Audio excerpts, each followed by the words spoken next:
गासैनिसिमबो अननाय आरो सिबिनायखौ खनसेबाव फिन खनसे आरो जासिहरफिननाय जाबाय।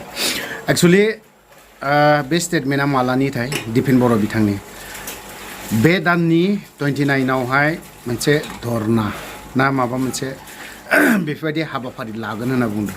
थिग दं, बावहाय जोङो आंबो एटेन्ड जानोखौ नाजागोन हानायमानि। दा बावहाय बे धरनाया सोरनि सायाव जागोन बास मानि थाखाय खालामनो नागिरदों बिनि थाखायसो फंनैसो एसे जाबाबो जायाब्लाबो बुंनो नागिरदों। जिहेतु 29 थारिखआव मोनसे होसिख्रावनाय हाबाफारि दं, आबसुनिफ्राय दैदेनगोन बिथां दिपेन बर' फोसावनाय बायदि। बिथाङा बुंदोंमोन दिनैहाय एक्स ndfb फोरनि माबा बे जिहेतु NIA केस नांनानै थानाय आरोबाव लोगोसे जायफ्रा केस जाना दिनैसिमबो कर्ट गानांबाय थानाय एकर्डनि उनावबो बिनि सायावसो दिनै बिथांमोना मोनसे स्टेटमेन्ट होनाय जादों आरो धरना मोनसे लानायखौ नुनो मोनदों। थ' बिदिब्ला बिथां दिपेन बर'आ मा फोरमायदों बिनि सायाव दान्दिसे नोंथांमोननो भिडिअखौ लाबोनाय जादों।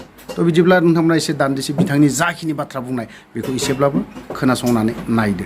29 थारिखआव माबायदि मानसि जायो आरो 29 थारिखआव मानि सायाव मा खालामगोन, 29 थारिखआव माखौ लानानै धरना होगोन बिनि सायाव एसे नायबावनि। समा फैथों, 29 थारिखआ जुदि सफैयो अब्लानि समाव हयथ'बा चिराङावनो जुदि जायोब्ला बावहाय अफ्रि एटेन्ड, आं सिदा बाथ्राखौ बुंनो, बावहाय हाजिर जाहैगोन आं। जिहेतु जों एक्स ndfbनिनो बाथ्राखौ दिनै रासिन खोथाखौ बुंदों। जिहेतु उदां जानायनि बाथ्रा, रन्जन दैमारि सारनि बाथ्रा बुंदों, रिफखांनि बाथ्राखौ बुंदों, जर्ज बर'नि बाथ्राखौ बुंदों, NIA नांनानै थानाय बिथांमोननि केसनि बाथ्राखौ बुंदों। नायनि जुदि चिराङाव जुदि क'क्राझाराव जुदि जायो अब्लाना जोङो बावहाय जों नुजाहैगोन, हयथ'बा बेफोराव जों बाहागोखौ लागोन। थ' बिदिब्ला बिथांनि जाखिनि बाथ्रा बुंनाय बेखौ एसे खोनासंनानै लानि। आरो गासै ndfb बारग' ndfb फोरनि मददनि गेजेरजों आरो रायजो राजानि मददनि गेजेरजों नैबे जे गोरोबथानि उनाव जोङो नुदों जे 56 जोंनि बारग' ndfb बिथांमोना ndfb नि बिथांमोना जेलाव दङ आरो बे 52नि गेजेराव 6खौ NIA स्पेसियेल कर्टआ बिथांमोननो सोरनोबा लाइफ इमप्रिजनमेन्ट जाबजीबन कारादन्ड आरो सोरनोबा डेथ पेनाल्टि होदों। बिनि अनगायैबो CBI आदालतआ रन्जन दैमारि, रिफिखां गयारि, जर्ज बर' आरो गुबुन गुबुन 7निखौ बिथांमोननोबो लाइफ इमप्रिजनमेन्ट होनानै दोनदों। दा बे गासै 7 आरो 52 गासै 63 दिनै गुवाहाटीनि सेन्ट्रेल जेलाव दङ।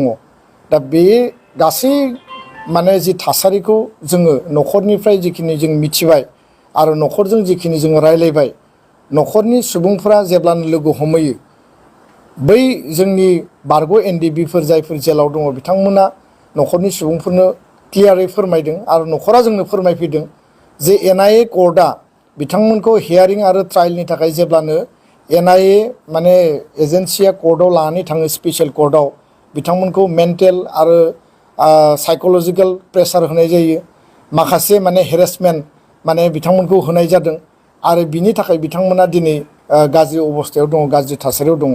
आरो सानफा एफा सासे एकर्डनि उनावबो, गोजोन गोरोबथानि उनावबो दिनै भार्डिक्ट होनायखौ जों नुनो मोनदों। दा बेखायनो NIA कर्टनि जिखिनि ट्रायल आरो हियारिं बेखौ टटेलि स्टप खालामनांगौ, बेखौनो लानानै दिनै जोङो बेयाव प्रेस मिट खालामदों। असमिया मिडियायावनो जा, बर' मिडियायावनो जा आरो गुबुन गुबुन मिडियायाव। आरो 52 जनखौ आरो 63 जिखिनि जेलाव दङ गासैखौबो बिथांमोनखौ हगारनांगौ जोंनि बे दाबि। लोगोसेनो बिथांमोननि केसखौ उइथड्र खालामनांगौ, ndfbनि गासै केसखौ उइथड्र खालामनांगौ। जिहेतु 264 केसा दासिम उइथड्र जाबाय, आद्रा थानाय केसा उइथड्र जानांगोन। बे गासै दाबिफोरखौ लानानै दुलाराय बर' फरायसा आफादा NIA स्पेसियेल कर्टनि जिखिनि हियारिं एन्ड ट्रायल बेखौ बन्द खालामनाय, बिथांमोनखौ मेन्टेल हेरेसमेन्ट होनाय, साइकोलजिकेल प्रेसार होनाय बेखौ बन्द खालामनाय आरो बिथांमोनखौ जेलनिफ्राय दिहुननानै लाबोनाय, बे गासै दाबिखौ लानानै दुलाराय बर' फरायसा आफादा 29 मे 2023 बे मे दाननि जोबनाय सप्तायाव क'क्राझाराव गासै रायजो राजा आरो दुलाराय बर' फरायसा आफादा ज' लोगो नांनानै जोङो प्रटेस्ट डेमनस्ट्रेसन सुबुं खुद्रिसारनाय जों हाबाफारि बेयाव लागोन आरो भारत सरकारनि गाहाय मन्त्रि आरो लोगोसे नखर मन्त्रि आरो भारतनि मानिनां प्रेसिडेन्ट अफ इन्डिया हादोरगिरि बिथांनो जोङो मेम'रेन्डाम हरगोन जाहाथे एनडिएफबि बारग' सोद्रोमा बिथांमोना जेलनिफ्राय उदां जानानै न'आव फैनो हायो बिथांमोननि केसआ उइद्र' जायो